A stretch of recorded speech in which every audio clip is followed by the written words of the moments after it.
Welcome to the Aaron Harber Show, Your Decision 2018. Today is part one of our special two-part series with the candidates for Colorado Secretary of State.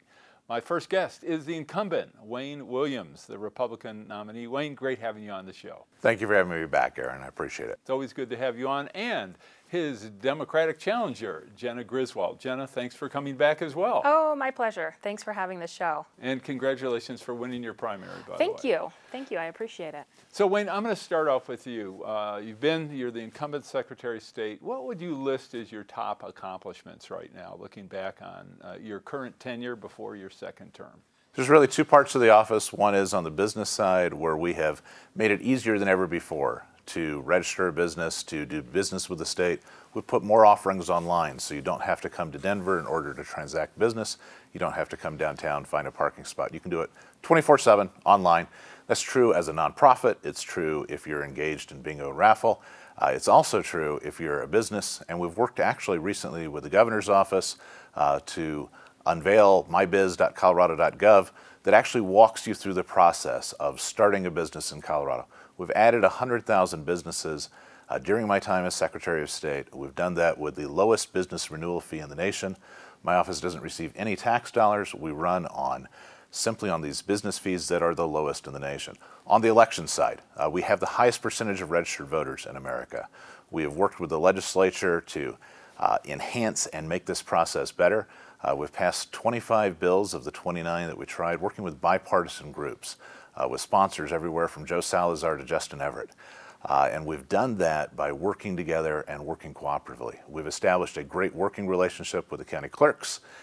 In addition to that highest registration percentage of any state in America, we also have been called the safest state in America to vote because of the processes and things that I've adopted, such as voter verifiable paper ballots and the nation's first risk limiting audit. And that's why everybody from the Washington Post to the Homeland Security Secretary have acknowledged the great things that we're doing here in Colorado. All right, well, it sounds like you're done. Why are you running for re-election? There's a lot of things we're still working on. We have both rewrites. We've gotten approval from the Joint Budget Committee and from the General Assembly to begin the rewrites of both our major elections platform and our business platform. I want to walk that through, make sure that it is a smooth transition. I've not one for waiting for things to collapse before you try to fix them, so that's why we are proactively revising these computer systems now, so we're not caught like the recent drives upgrade in one of the other agencies that was about 30 years afterwards. This enables us to make it seamless, make it easy for businesses, make it easy for voters. GoVoteColorado.com, by the way, if any listener or viewer is not registered to vote or wants to check their address, they can go to GoVoteColorado.com, get that done. If that's too much, you can text CO to vote. So 7 characters will get you in that registration process. Right, I can tell you're very proud of the app, as it were.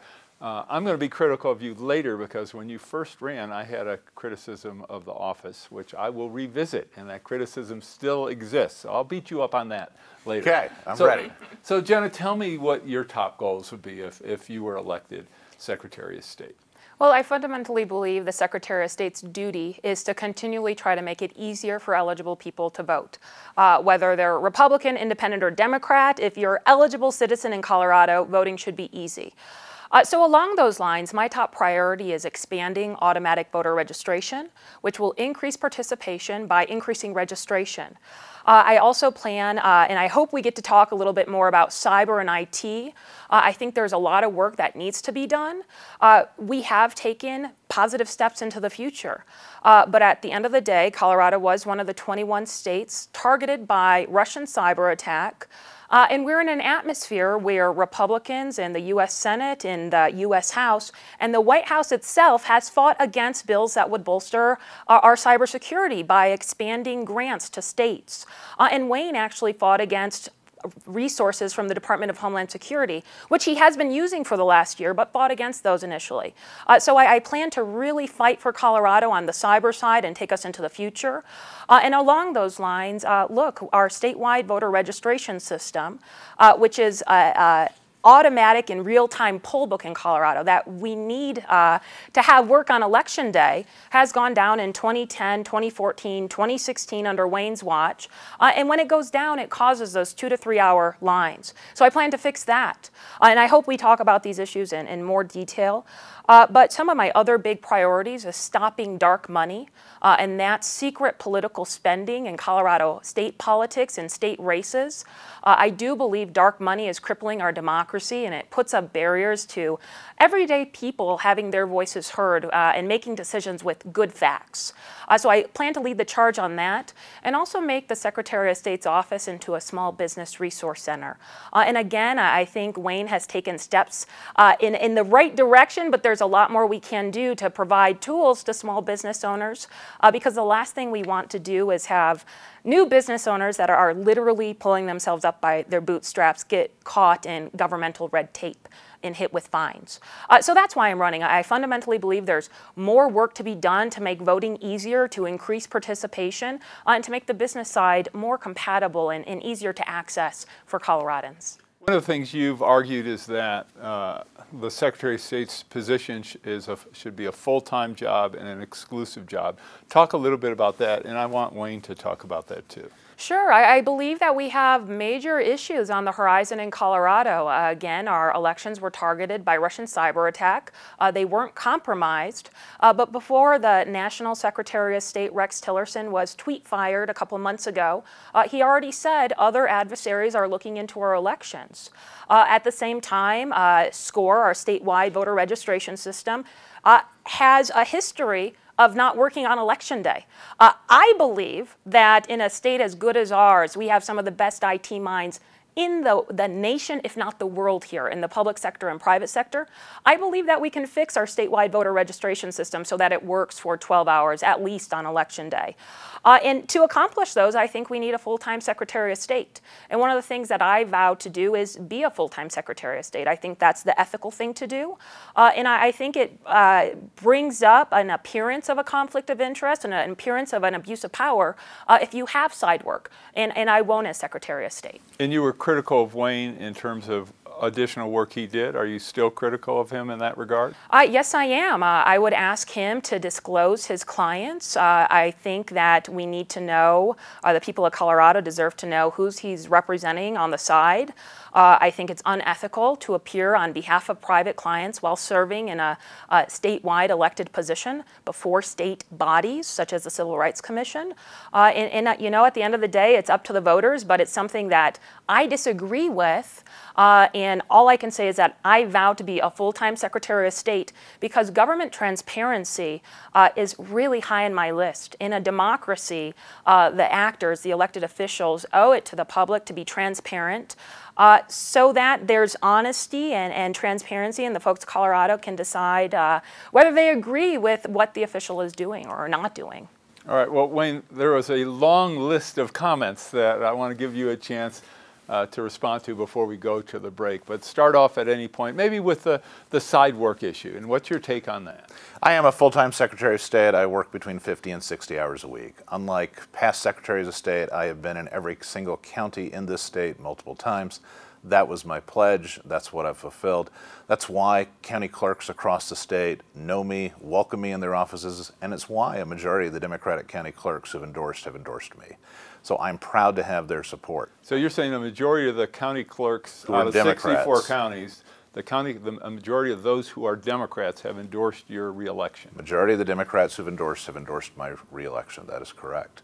I'm also honored to have the support of unaffiliated clerks, Republican clerks as well. But that goes back to my history of actually running elections and doing it well. I was hired by Democrats in the San Luis Valley to run an election for them. When they had a question with respect to a county clerk, they hired me out of all the county clerks in the state. With respect to the office, yes, I am full-time. I work about 50 to 60 hours. That's not an unusual job. As my opponent would know, that it is unethical for a lawyer to release clients. That is actually, so she's calling for me to be unethical, and I reject that. I will not do that. I do not represent anyone that has business in front of the Colorado Secretary of State. It is true that my income tax returns, which I've made public and she has not, do reveal that I have worked. I continue to do that. Like many Coloradans, I have multiple jobs. I said I would do that at the time that I ran 4 years ago. I was very upfront with folks, but I've not done any type of election work.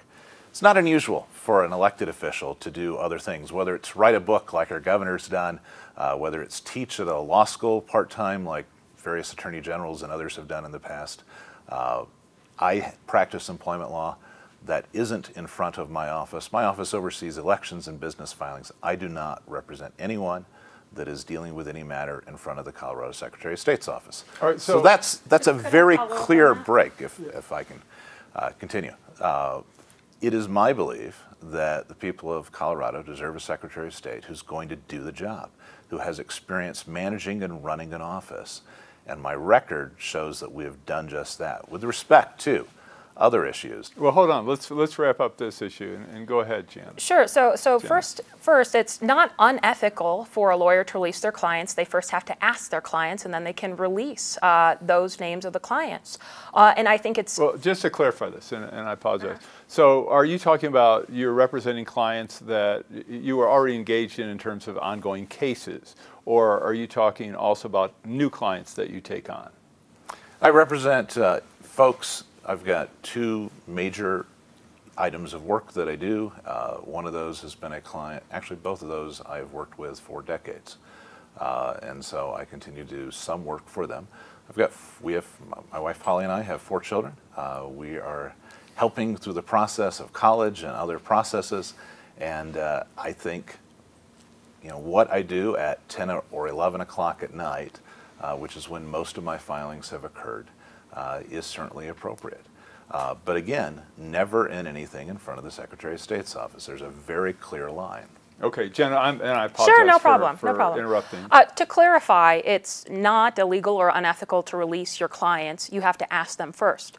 And normally, I would say a lawyer shouldn't release their clients, but a lawyer elected to statewide elected office and having outside clients, I believe is under the duty to disclose to the people of Colorado. And Wayne, you say that there's no business before the Secretary of State's office. Are the people of Colorado just supposed to take your word for it? That's why we have transparency in government, to ensure that there's not a conflict. And furthermore, And just to clarify, sure. So it's not either according to state law or rules or regulations or rules of the bar. Tell me if I'm wrong, but my assumption is it's not illegal or unethical for Wayne to be doing this. You simply think, in terms of your perspective on transparency, that it's something that should be at the minimum disclosed and actually not done. I believe it's unethical to be elected to a statewide office and have outside work. Would we accept a governor doing outside work outside of penning a memoir? I don't think we would. I don't know. There's some governors I wish they had outside work, but that's another issue. I don't think statewide elected officials should be doing outside work. We're in a situation where this office matters tremendously. There's a lot of work that can be done. And Wayne, when we were at Grand Junction at the Club 20 debate, you said you were working 10 to 15 hours a week.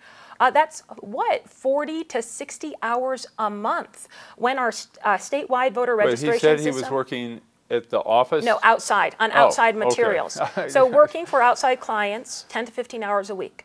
Okay. Our statewide voter registration system has gone down 2010, 2014, under his watch in 2016, causing 2 to 3 hour lines. And I believe that the Secretary of State should be working full time.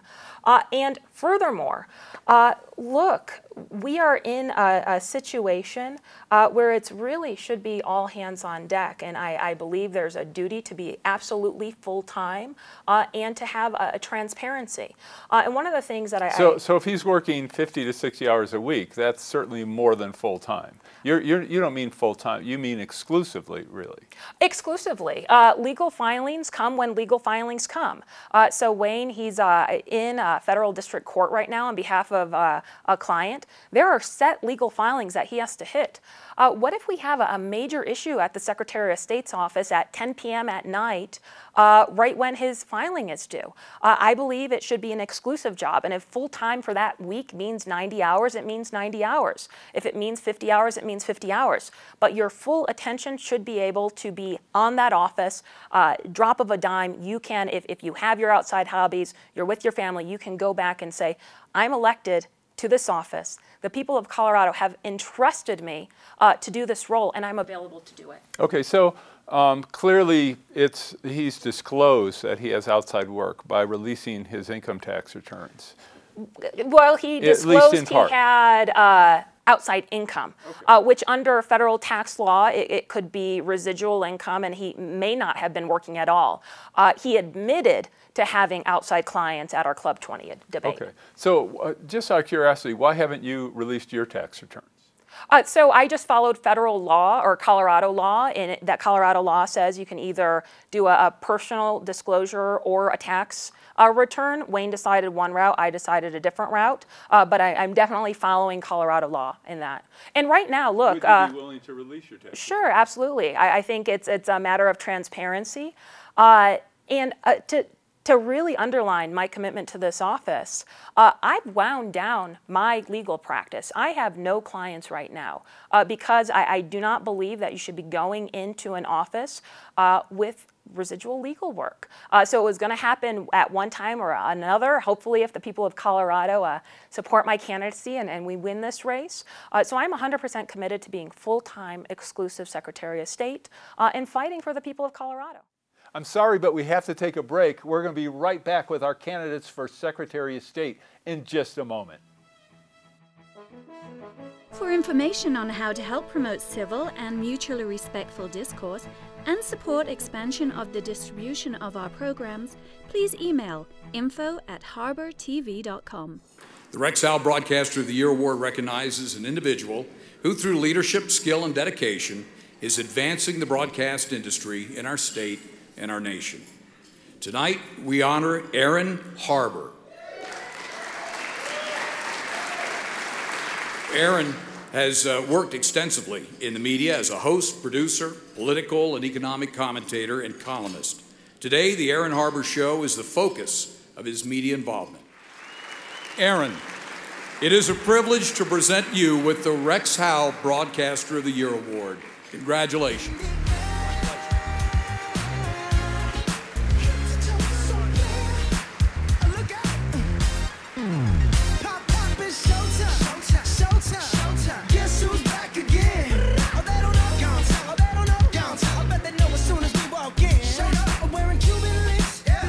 Just make journalism great again. The Aaron Harber Show may be viewed 24/7 at no charge from any location in the world at harbertv.com. Welcome back to the show. Remember, this is part one of our special two-part series with Jena Griswold, the Democratic nominee for Secretary of State, and Wayne Williams, the Republican nominee for Secretary of State, who is our incumbent. Wayne, Jena had made a number of different points. I wanted to give you a quick chance to respond. Yeah, let me at least respond to some of those if I can. First, with respect to the 20-minute outage that occurred in 2016, that issue has been addressed. The last two elections, that did not occur. With respect to outside employment, Ms. Griswold is just called John Suthers, one of the most respected attorney generals in the history of Colorado, unethical because he had outside employment while serving as attorney general. A number of folks have done that. I don't think that's accurate. I think that you owe an obligation to the people of Colorado to do the work that needs to be done, and I've done that as Secretary of State. We've not achieved the accolades that we've received. The safest state in America. Friday, I'll be down in Austin receiving an award for Google Cloud because of our risk-limiting audit that leads the nation in transparency of the elections process. So I'm very concerned that Ms. Griswold thinks that a whole host of statewide elected officials and others are unethical because they did not subscribe to her belief. Some of us have the ability to multitask and do multiple things. And I'm proud of the record we've achieved as Secretary of State, and I'm perfectly fine running on that record in this election. All right. Jenna, one of the things you mentioned was Wayne declined or opposed federal resources and then used those resources. Tell me about that. I didn't quite understand that, because it sounded like if he used them, then he supported them. Sure. There's a national program called the Critical Infrastructure Program, ran out of the Department of Homeland Security. The program's been around for a while. If you remember, post 9/11, the police on bridges, guarding bridges, the program oversees nuclear, energy, banking, all of our critical infrastructure in the country, and it works about the same across the sectors. It offers risk testing, penetration testing of those systems. Okay, I need you to get to what did Wayne oppose? Well, he opposed we only have about 2 minutes left the in this extension segment. of that designation to elections in the last month of the Obama administration. And I think this is a key difference. Colorado has okay, taken... hold on. That's what I wanted to know. So is that true? Did you oppose that extension to elections of that funding? Both Democrat and Republican secretaries of state across the country opposed that extension because it was done without the promised public process that was supposed to be done. We had been promised by then Secretary Johnson that he would have a dialogue with us and talk about what that process meant. At the time they made the designation, Homeland Security did not even know who the chief election officials were in the respective states. So that's why Democrats and Republicans opposed that at the time. Okay. What do you think Wayne hasn't done that, and the Secretary of State's office hasn't done when it comes to the security of elections that you would like to do? Give me a couple of examples.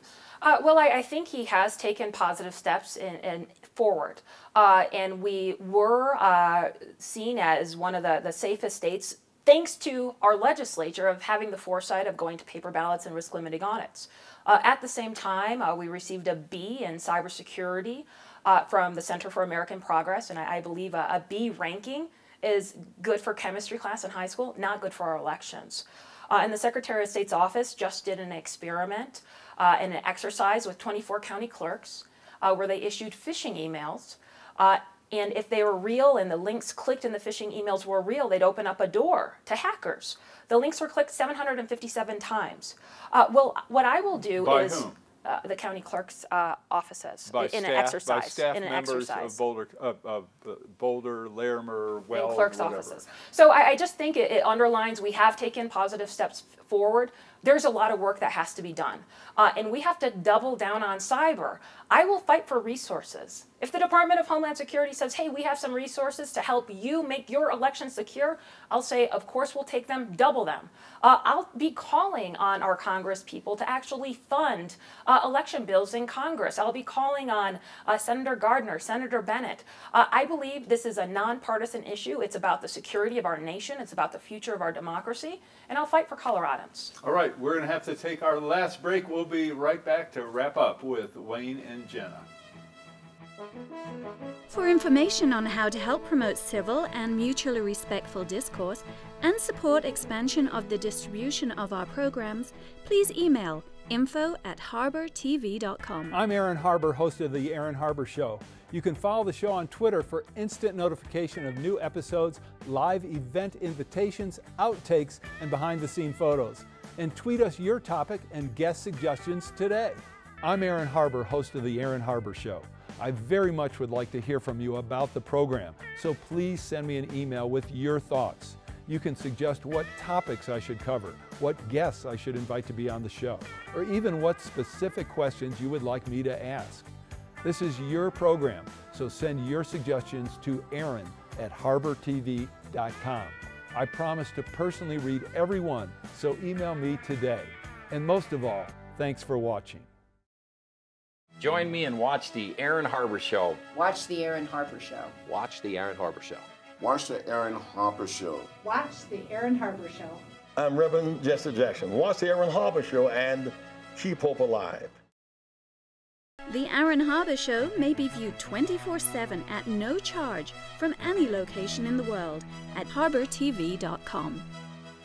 Welcome back to the show. This is Your Decision 2018, featuring the two major party candidates for Secretary of State.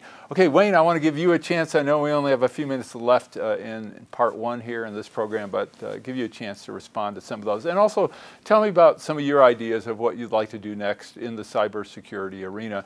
Clearly, with all the reports coming in from the Trump administration officials and different groups saying that there are ongoing attempts by Russian hackers and the Russian government to interfere with our elections. So let me correct an error and then explain one of the things and draw a pretty strong contrast. First, I am the one who adopted a requirement for voter verifiable paper ballots. That was not a requirement of the legislature. It's done through rule. Legislature reviewed it, and allowed the rule to go into place. When was that? That was the very beginning of 2016, after doing a trial of 4 different voting systems in the state where we adopted it. But let's talk about the real difference. She cited the Center for American Progress, a left-wing group that gave Colorado the highest grade in America. It was a B. Here's why. And this B is was where the highest grade. B plus was the highest grade. We got it. Here's where the difference is. So no other state got a higher grade? No other state got a higher grade. Here's the area we got marked down in. And I am shocked that Ms. Griswold wants Colorado to stop this. We got marked down because we allow the men and women who serve on a nuclear submarine, the people on the front lines in Afghanistan, to be able to transmit their ballot via a secure portal.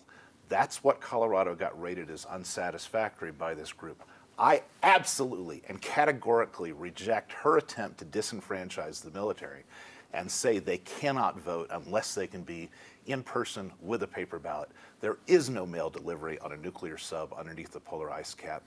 I am just flabbergasted that a candidate for Secretary of State in Colorado in this day and age would demand the disenfranchisement of our military like she has just done by saying she's going to address and fix this deficiency. That to me is a fundamental right that the men and women who put their lives on the line to protect this nation absolutely deserve the right to vote. Right, as long as I am Secretary of State, I'm going to protect that right to vote. I'd like to say something. I'll let you respond to that with our last minute, but let me take 30 seconds. Just along those lines, do you see us having the opportunity to vote electronically through a secure portal in the near future? And is that something you'd like to implement?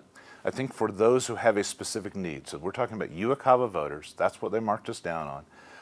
People who, that's uniformed overseas. I'm asking about for the general public. We are not there at this time, given the cybersecurity issues. But I'm going to protect the right of the military to vote. All right, so before you address his comments, just answer that question. Do you have that as a goal where ultimately during your tenure, Coloradans would have the opportunity to vote electronically? You know, I think we have a lot of cyber risks right now, and I'm dedicated to making sure that voting is secure. But I really do want to address what Wayne said, because I think it exemplifies what's wrong with our politics. At no time did I say that I'd want to make it harder for military to vote. At no time did I say that, and he just spent 2 minutes saying that I said that. I want to talk about the facts, not made up stories about candidates. And the facts are, look, I believe the Secretary of State should make voting easier for everybody. And Wayne has systematically opposed measures to make voting easier. He opposed universal mail-in ballot. He opposed same-day voter registration. When he was county clerk, he held a recall election. Some of the polling locations were outside of the district. I believe the Secretary of State's job is to expand the franchise. So that's why I plan to expand automatic voter registration. Let's increase participation. Let's increase registration for all Republicans, for all Democrats and independents. Okay, and so along the same side. Hold on. So we have like 15 seconds left. Sure. So just quickly address the issue he talked about in terms of using a secure portal for military personnel who don't have access to mail. I totally agree with that. I think, again, that's part of always innovating with our cyber to make sure it's completely secure. But yes, of course, we want people serving in the military and overseas to be able to vote. What's also really important is having people's voices heard and not dark money overrunning our state's elections. All right, and again, well, we're gonna talk about that in part 2, because this is the end of part 1. I want to thank Wayne and Jena for joining me. Make sure you watch part 2. I'm Aaron Harber. See you next time.